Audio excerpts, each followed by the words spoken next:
8 سال سے انتظار کر رہے ہیں وہ جو ہے اس پر کنٹرول کر سکیں گے۔ جناب سپیکر، امن و امان ہونا چاہیے، قائم رہنا چاہیے، لیکن مثل مشہور ہے کہ تالی دونوں ہاتھوں سے بجتی ہے۔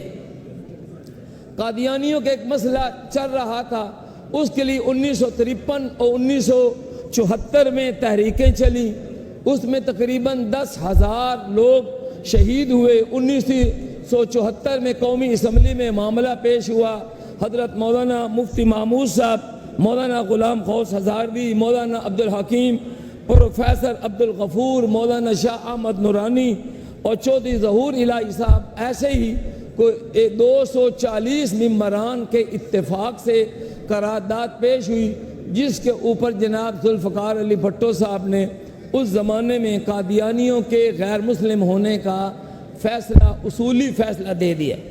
اب ہمارے ایک جج صاحب نے، ہائی کورٹ کے ایک جج صاحب نے ریمارکس دیے ہیں کہ قادیانی اسلام کا ایک فرقہ ہے۔ تو بھائی اگر یہ اسلام کا فرقہ ہے تو ان 10,000 قربانیوں کا کیا نتیجہ نکلا؟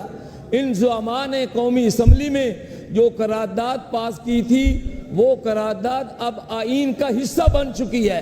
اب یہ کہنا کہ پھر وہ اسلام کا فرقہ ہے، پھر ہمارے اور ان کے درمیان کیا فرق رہ گیا؟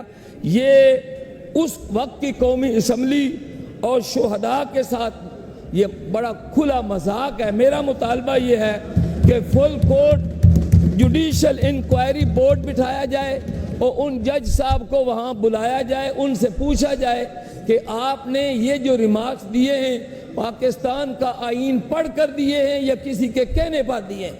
علماء کو چیف جسٹس صاحب کہتے ہیں کہ ہمیں آئین نہ پڑھائیں، ہم نہیں پڑھاتے، آپ ہی اپنے جج صاحب کو آئین جو ہے وہ پڑھائیں۔ یہ کہتے ہیں چلو جی ہم نے وہ جملہ جو ہے حذف کر دیا۔ جملہ حذف کرنے سے مسئلہ حل نہیں ہوتا، کیونکہ وہ جج صاحب نے جو ریمارکس دیے قادیانی اپنے ٹی وی پر، ان ریمارکس کو پوری دنیا میں نشر کر رہے ہیں کہ پاکستان کے ہائی کورٹ کے ایک جج نے ہمیں مسلمان تسلیم کر لیا ہے۔ یہ سب کے یاد رکھنے کی بات ہے جی کہ چنیوٹی صاحب وائنڈ اپ کریں پلیز۔ ختم کر رہا ہوں۔ اللہ رب العزت کی ذات کے بعد خاتم الانبیاء رحمت للعالمین صلی اللہ علیہ وسلم کی شان ہے، اس کے بعد پاکستان ہے، اس کے بعد عربستان، جاپان اور ہندوستان کا نظام ہے۔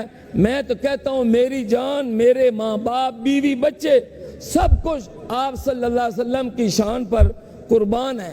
اسلام زندہ باد، تاج تخت ختم نبوت زندہ باد، پاکستان پائندہ باد۔ جی بہت شکریہ چنوٹی صاحب۔